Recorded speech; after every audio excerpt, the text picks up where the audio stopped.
Hello people, BD x ওয়েবসাইটের পক্ষ থেকে জাভাস্ক্রিপ্ট ভিডিও টিউটোরিয়ালস আপনাদের সবাই ওয়েলকাম জানাইতেছি। আমি ফয়সাল আহমেদ, ঠিক আগের মতোই এখনও। সো অ্যাকচুয়ালি আগের মতো কিনা আমি বলতে পারতেছি না, কেননা আমি চেষ্টা করতেছি চেঞ্জ হতে, কেননা আপনারা অনেকেই কমপ্লেন করতেছেন যে আমার কথা বলাটা খুব বেশি স্পিডি হয়ে যাচ্ছে। বাট অ্যাকচুয়ালি বাংলাদেশে ভিডিও স্ট্রিমিংয়ের স্পিডটা খুব কম, এটা আমি জানি অলরেডি। অ্যান্ড আমি যেহেতু ভিডিও টিউটোরিয়াল তৈরি করতেছি, সো এটা আমাকে মাথায় রাখতে হয় যে আপনাদেরকে যেন আধা ঘন্টা বসে থেকে 10 মিনিটের একটা ভিডিও লোড করতে না হয়। বাট আমি চেষ্টা করি যেন খুব কম সময়ের মধ্যে খুব বেশি পরিমাণ ইনফো কাভার করা যায়। সো এই জন্যই অ্যাকচুয়ালি খুব বেশি তাড়াতাড়ি কথা বলতে হয়, অথবা সম্ভবত আমি নার্ভাস হয়ে যাই, অথবা ওভার এক্সাইটেড হয়ে যায়, সেই জন্য হতে পারে ব্যাপারটা।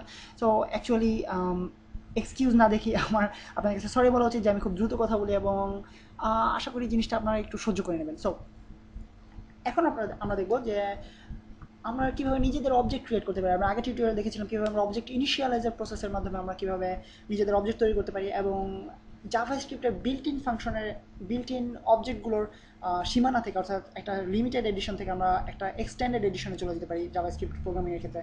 তো আজকে আমরা দেখবো নতুন একটা ওয়ে, যেখানে আমরা অবজেক্ট ক্রিয়েট করার একটা নতুন ওয়ে সম্পর্কে শিখবো। এটা হচ্ছে কনস্ট্রাক্টর ফাংশন, অর্থাৎ ফাংশনের মাধ্যমে আমরা আমাদের অবজেক্টগুলো তৈরি করব। এবং আপনাদেরকে মনে রাখতে হবে, যখন আমরা একটা অনেক বেশিবার ইউজ করার জন্য একটা 500 বার ইউজ করার জন্য একটা ফাংশন তৈরি একটা অবজেক্ট তৈরি করতে হবে, সেক্ষেত্রে আমরা কনস্ট্রাক্টর ফাংশন ইউজ করবো। বাট যখন একবার অথবা দুবার প্রয়োজন হবে এরকম একটা অবজেক্ট আমরা ক্রিয়েট করবো, তখন আমরা জাস্ট অবজেক্ট ইনিশিয়ালাইজার ইউজ করতে পারি, জাস্ট সিম্পল এবং খুবই শর্টকাট একটা ওয়ে। বাট ফাংশনটা একটু কনস্ট্রাক্টর ফাংশনটা একটু লেংদি ওয়ে, বাট খুবই এফেক্টিভ একটা ওয়ে। সো আমরা দেখি কীভাবে এটা করা হয়। এবং ফাংশন ক্রিয়েট করার ক্ষেত্রে আপনাদেরকে অবশ্যই মনে আছে আপনাদের সবার, সেটা হচ্ছে অবশ্যই প্রথমে ফাংশন কথা লিখতে হবে। দেন আমরা ফাংশনের নেম দেবো, যেহেতু আমরা ফোন সম্পর্কে তৈরি করেছিলাম আগের টিউটোরিয়ালটা। সো এখন আমরা ফোনের মধ্যে সীমাবদ্ধ থাকি। সো ফোন, দেন আমাদের ফাংশন ক্রিয়েট করবো অ্যান্ড বডি। সো এর ভিতরে, এবং খেয়াল করবেন এখানে আমি কোনো সেমিকোলন ইউজ করিনি, যেটা আমি আগের টিউটোরিয়ালে ইউজ করতে হয়েছিল আমাকে। তো দেন আমাকে লিখতে হবে ভিতরে দুটো আমরা প্যারামিটার দেবো। একটা হচ্ছে স্ক্রিন প্যারামিটার, অর্থাৎ আমরা স্ক্রিন সম্পর্কে জানতে চাইছি, এবং প্রসেসর। অ্যান্ড আপনাদেরকে এই টিউটোরিয়ালে একটা এক্সট্রা জিনিস দেখানো যায়, সেটা হচ্ছে আমরা সেগুলো তিনটাও ইউজ করতে পারি, তিনটা প্রপার্টি ইউজ করতে পারি, যেটা আমরা আগের টিউটোরিয়ালে করিনি। আমরা অনলি জাস্ট দুটো প্যারামিটার ইউজ করেছিলাম, অথবা দুটো প্রপার্টি ইউজ করেছিলাম, অথবা র্যাম আর আমরা মেমোরি ইউজ করতে পারি, মেমোরি। সো অ্যাকচুয়ালি আমি নিজেও জানি না গ্যালাক্সি স্টোরের মেমোরি কথা। এনিওয়েজ, সো আশা করি এটা খুব ইম্পর্ট্যান্ট ইনফরমেশন না, যেটার জন্য জাভাস্ক্রিপ্ট টিউটোরিয়াল জাভাস্ক্রিপ্ট প্রোগ্রামটা কাজ করবে না। সো আমরা জাস্ট যে কোনো একটা ইনফো দিয়ে দিতে পারি। তো প্রথমে আমাদেরকে যেটা করতে হবে সেটা হচ্ছে দিস, এই কথাটা লিখতে হবে।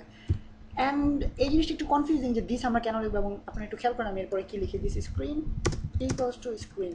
সো এটার মানে হচ্ছে অ্যাকচুয়ালি আমি ফাংশনটাকে বলে দিলাম যে এই স্ক্রিনটা হচ্ছে অ্যাকচুয়ালি এই স্ক্রিনের ভ্যালিউর সমান। অর্থাৎ আমরা পরবর্তীতে যখন আমাদের অবজেক্ট ক্রিয়েট করবো, অর্থাৎ আমাদের ভ্যারিয়েবলগুলো ক্রিয়েট করার মাধ্যমে আমরা অবজেক্ট ক্রিয়েট করবো, তখন আমরা যেই ভ্যালিউটা দেবো স্ক্রিনকে, সেই ভ্যালিউটা হবে এই ফাংশনের স্ক্রিনের সমান, অর্থাৎ এই ফাংশনের স্ক্রিনে অ্যাসাইন করে দেওয়া হবে অটোমেটিক্যালি।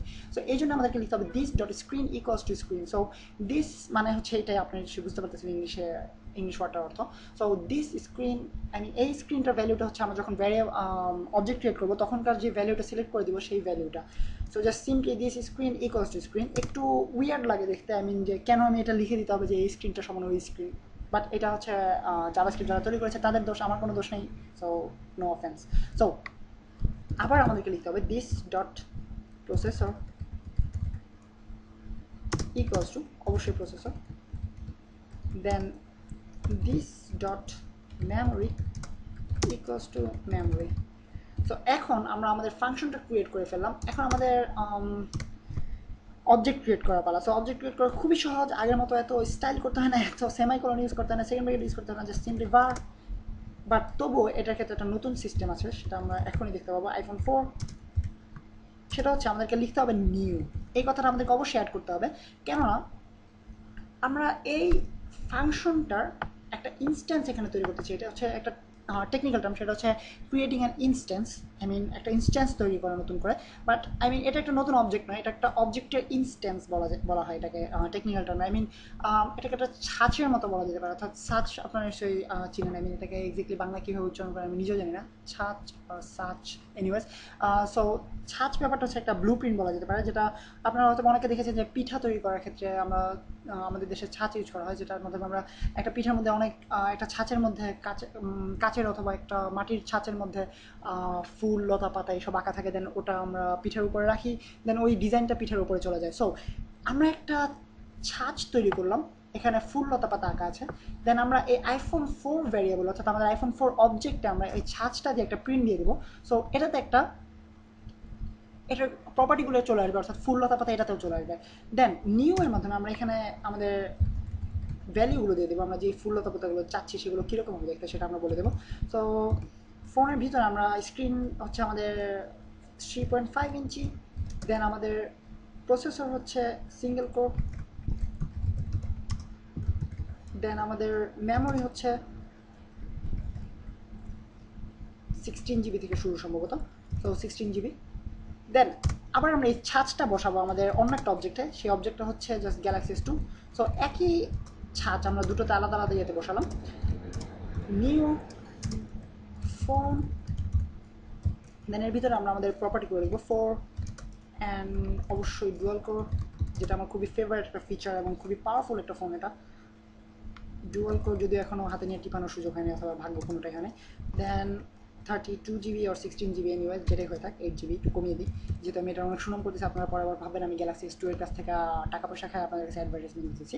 এনিওয়েজ, সো আমরা একটা ছাঁচের মাধ্যমে অর্থাৎ এই ফোন ফাংশনটাকে ইউজ করে একটা ছাঁচ হিসেবে ইউজ করে এই ছাঁচটার মাধ্যমে অথবা ব্লু প্রিন্ট, আই মিন ছাঁচ বলতে বলতে আমার কেমন যেন আজীব লাগতেছে। এনিওয়েজ, সো ব্লু প্রিন্টটা ইউজ করার মাধ্যমে আমরা এই iPhone 4 এই অবজেক্টটাতে এবং গ্যালাক্সি S অবজেক্টটাতে এই প্রপার্টি অথবা ক্যারেক্টারিস্টিক্সগুলো আমরা অ্যাড করলাম। সো এখন আমরা দেখবো এগুলোকে আমরা কীভাবে ইউজ করতে পারি সরাসরি আমরা আমাদের অন্যান্য অবজেক্টগুলোর মতো, যেমন আমরা রাইট অবজেক্টের ডকুমেন্ট অবজেক্টের রাইট প্রপার্টিটি ইউজ করেছি, ঠিক তেমনি করে আমরা আইফোন অবজেক্টের স্ক্রিন প্রপার্টিটা আমরা ইউজ করতে পারি সরাসরি। সো দেখানো যাবে আপনাদেরকে ডকুমেন্ট ডট রাইট, দেন এর ভিতরে আমরা লিখবো জাস্ট সিম্পলি কিছু লেখা লাগবে না, জাস্ট iPhone 4 ডট স্ক্রিন। তো আপনারা এখনই দেখতে পাবেন স্ক্রিনে লেখা চলে আসবে যে স্ক্রিনটা অ্যাকচুয়ালি 3.5 ইঞ্চি। দেন আমরা এখানে অনেক কিছু অ্যাড করতে পারি, যেমন ধরা যাক স্ট্রিং অ্যাড করে দিতে পারি,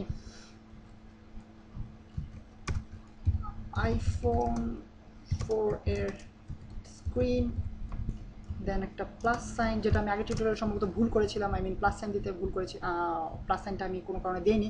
সো এর জন্য ভুল একটা, আই মিন আমাদের স্ক্রিনে লেখাটা আসতেছিল না, সো পরবর্তীতে আমি ওটা জাস্ট রিমুভ করে দিয়েছিলাম। সো আমাদেরকে প্লাস সাইনটা অবশ্যই ভুললে চলবে না, কারণ আমরা যখন ফার্স্টের দিকে একটা টিউটোরিয়াল আপনাদেরকে বলা হয়েছিল যে প্লাস সাইনের মাধ্যমে আমরা কম্বাইন করে থাকি। সো কম্বাইন করার ক্ষেত্রে আমাদেরকে প্লাস সাইনটা ভুললে চলবে না, iPhone 4 ইঞ্চেস।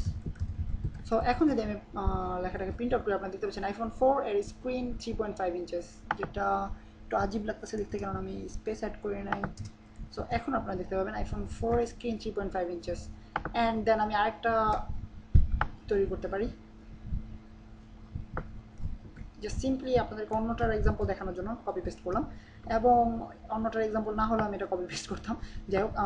বাট আর কিন্তু গ্যালাক্সি S2 এর স্ক্রিন, গ্যালাক্সি S2 4 এর স্ক্রিন নয়, গ্যালাক্সি S2 এর স্ক্রিন, এখানে আমরা দিব Galaxy S processor, Galaxy S2 dot processor,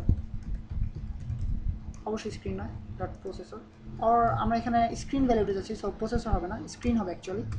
so screen এত ইঞ্চেস। সো আমরা যদি এখন রিলোড করি আপনারা দেখতে পাচ্ছেন, এবং আমি একটা লাইন ব্রেক ভুলে গেছি, সো লাইন ব্রেকটা অ্যাড করা যাক বিআর, দেন পেজটাকে রিলোড করে আপনারা দেখতে পাচ্ছেন iPhone 4 এর স্ক্রিন আমরা পেয়ে গেছি 3.5 ইঞ্চেস এবং গ্যালাক্সি S2 এর স্ক্রিন আমরা পেয়ে গেছি 4 ইঞ্চেস। সো এখানে আমরা একই সাথে অ্যাড করে দিতে পারি আমাদের প্লাস দিয়ে, প্লাস iPhone 4 এর প্রসেসর,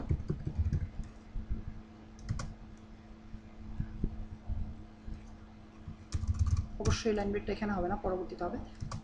দেন iPhone 4 এর প্রসেসর অ্যাকচুয়ালি প্লাস সাইন, দেন আমরা এখানে iPhone 4 প্রসেসরে যে আমরা অবজেক্টটা ক্রিয়েট করেছিলাম সেই অবজেক্টটার মাধ্যমে আমরা প্রপার্টিটা ইউজ করতে পারি, সেটা হচ্ছে জাস্ট iPhone 4 ডট প্রসেসর।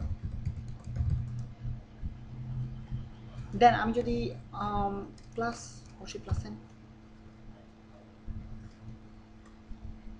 দেন লাইন ব্রেক অ্যাড করতে হবে আমাকে BR, not R, BR. So save করে পেজটাকে রিলোড করে আপনারা দেখতে পাচ্ছেন আইফোন 4 এর প্রসেসর সিঙ্গেল কোর। সো এভাবে আপনারা প্রত্যেকটা লেখা স্ক্রিনে প্রিন্ট আউট করে চেক করে দেখতে পারেন যে অ্যাকচুয়ালি কাজ হয় কিনা। সো এটা ছিল আমাদের কীভাবে আমরা ইনস্ট্যান্সের মাধ্যমে আমরা অবজেক্ট ক্রিয়েট করতে পারি অথবা কনস্ট্রাক্টর ফাংশন ক্রিয়েট করার মাধ্যমে আমরা আমাদের অবজেক্টগুলো ক্রিয়েট করতে পারি, আমাদের নিজেদের অবজেক্ট। সো আজকে টিউটোরিয়াল অ্যাকচুয়ালি এ পর্যন্ত, এবং ছোট টিউটোরিয়াল বানাবো বলে আপনাদের জন্য বড় একটা টিউটোরিয়াল বানিয়ে ফেলেছি যেটা অলরেডি 10 মিনিটস হয়ে গেছে। সো নেক্সট টিউটোরিয়াল আশা করি ছোটো একটা টিউটোরিয়াল বানাতে পারবো এবং আগের চেয়ে একটু কম বক করবো অথবা একটু স্লো কথা বলতে পারবো। সো নেক্সট ভিডিও টিউটোরিয়াল আপনার সাথে আবারও দেখা হবে এবং আরও চরম কোনো একটা কিছু আপনাদেরকে দেখানো হবে। সো সে পর্যন্ত আপনাদেরকে ওয়েট করতে হবে এবং আমি সাইন অফ করতেছি Faisal Ahmed from BD gigs.